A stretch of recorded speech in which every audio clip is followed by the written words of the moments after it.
Hi everybody, I'm here to report on last night's 1-1 draw in Greece against Olympiacos in the Europa League. And what a great result.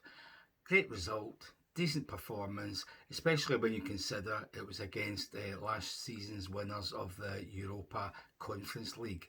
So not an easy team to take anything from at home. So to actually draw with them was a great result and thoroughly deserved. If anything, we could have beaten them because we did have chances, more chances than they had to actually win the game.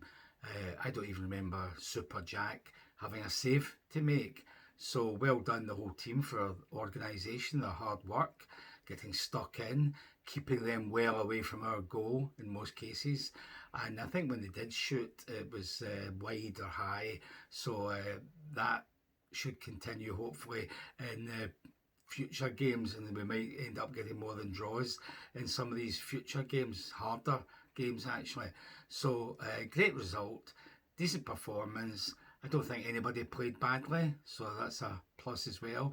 It can only boost our confidence for games in the next few weeks, especially the next away game in Nice, which on paper I would have said should be easier than last night's game.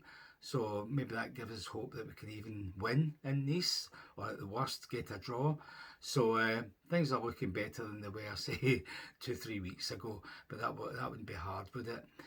Last night, the manager at last bit the bullet, dropped Tavernier, and put in Sterling at right back.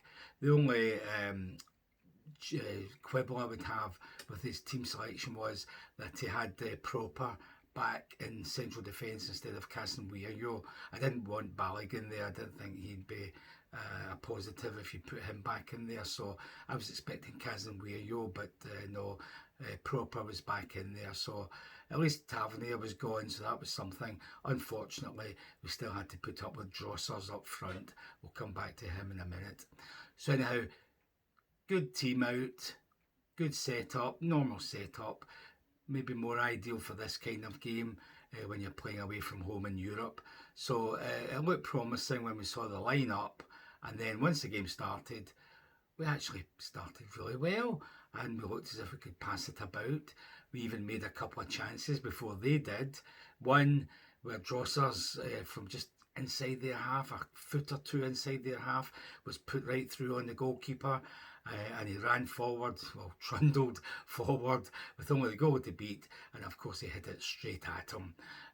When you looked at it later, if they had drawn the lines for offside, they probably would have been marginally offside, but we don't know that for sure since we never did see the lines, and the flag obviously didn't go up. But that looked a bad miss at the time. Then a few minutes later, nice move. Czerny from the right cut in, beat his man, looked up, cut it back across into the box, low. There's Drossers, right at the goalkeeper. Hits the goalkeeper in the legs, I think.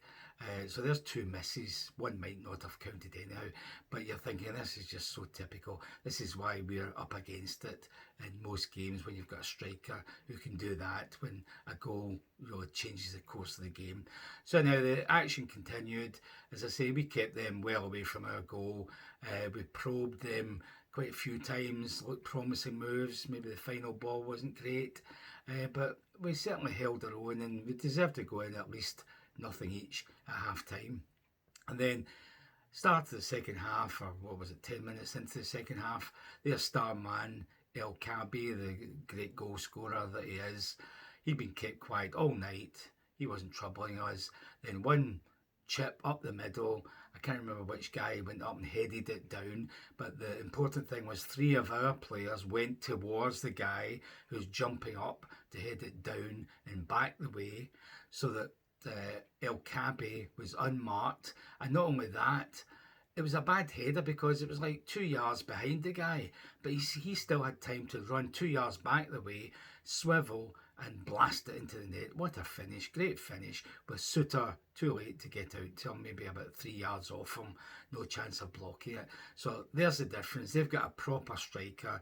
I think that was his only chance the whole game, and it's in the net, and there wasn't even a chance. He had to really work for it. So there's a proper striker. Meanwhile, Drossers is stumbling about, missing chances, all the rest of it. So most people are cussing him as usual, saying we'll get nowhere with a guy like that in the team.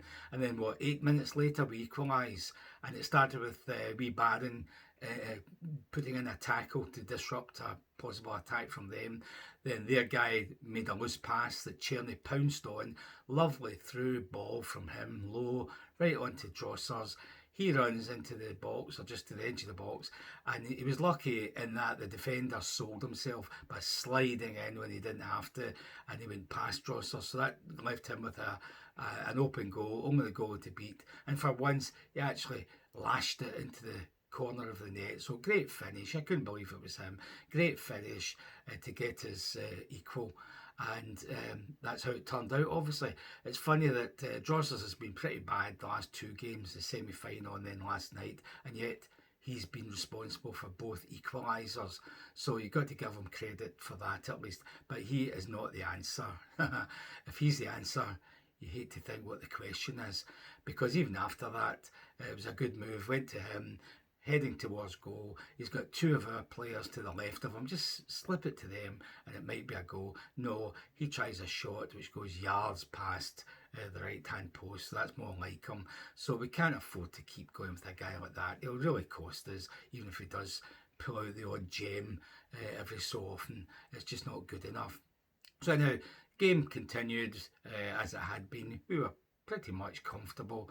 Not in control, but we're giving equal amounts of attack and defence, keeping them well away from our goal. I don't think they had a real chance really to make. We had a couple of half chances, some good moves. We made our substitutions. I don't know why Sterling came off. I've heard this morning that apparently the sports scientist people, whoever they are, told the manager that Sterling could only manage like 55 minutes, otherwise we might do some damage to him. What's it coming to when not even the manager's deciding this, but sports scientists are telling him get him off, even though he was playing reasonably well? So that's a worry if that's how it's going to go from now on. And similarly, Casemiro apparently couldn't start because of some sports science theory about his health and well-being. So it's a bad day when you're having to believe all this nonsense that they can't play 90 minutes or whatever. So now, that was a downside, but at least Sterling started. Who knows if he'll start against Hearts on Sunday. Let's hope he does. So anyhow, the game petered out. We were safe, we were comfortable. We had one great attack near the end. I think it was in the 90-something minute when wee Barron ran right up the middle, and he could have passed it, he could have shot. His shot was pretty tame, and they ran away up the other end, and I think it was Raskin had to foul the guy and take one for the team, get a booking, because it could have been dangerous if it had gone any further than the middle of our half. So that was a good booking to take. But everybody was pleased at a draw, another point on the board, more coefficient points, etc. What about the team? Connor Barron, outstanding, ably abetted by Raskin. The two of them were like wee terriers in the midfield, pouncing on everything, harassing the opposition, putting in tackles, full of energy and running. That's what we want from our midfield men. They were standouts. Butland had nothing to do. Suter was probably the best of the defenders. Sterling was fine while he was on. Same with Casemiro. He nearly scored, actually, not long after coming on. Proper didn't do anything wrong, really, so I suppose that's a plus when you think about him. The rest of them, Diomande did some good things, again, getting caught in possession. Cherny was probably the best attacker, going forward, looking dangerous, trying to create things. Great left foot he's got, obviously. Bayrami was disappointing. I thought he was a bit weak, too easily shoved off the ball. But it came out good a bit later on in the game. But we still need more from him, our most skillful player. And Drossers was Drossers. That's all there is to say about it. So, great draw, great point, 7 points. A win in the last game of Ibrox against USG should see us through to the knockout stages. Who knows, we might pick up something in Nice if we can play like this again, but I wouldn't bank on it. So a positive game. increasing our high spirits, I would say, for Sunday against Hearts. We should beat Hearts. Next game's at home against Dundee United. We should beat them, and then it's Nice away. So let's hope we can give a repetition of last night in France.